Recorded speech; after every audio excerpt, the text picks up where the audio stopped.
সোম অথবা মঙ্গলবার নির্বাচিত সংসদ সদস্যদের শপথ গ্রহণ অনুষ্ঠান হতে পারে বলে জানিয়েছেন প্রধান উপদেষ্টা প্রেস সচিব মোহাম্মদ শফিকুল আলম।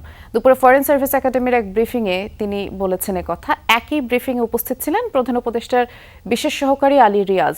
তিনি বলেছেন, সংস্কারের পক্ষে গণরায় এসেছে, অধিকাংশ মানুষ আর পুরনো ব্যবস্থায় ফেরত যেতে চায় না, আর এ কারণেই গণভোটে হ্যাঁ জয়যুক্ত হয়েছে। গণভোট 16 বছরের অনাচারের বিরুদ্ধে জন আকাঙ্ক্ষার প্রতিফলন। রাজনৈতিক দলগুলোর আন্তরিকতা এবং অঙ্গীকার থাকলে জুলাই সনদ বাস্তবায়ন সম্ভব বলেও মন্তব্য তার।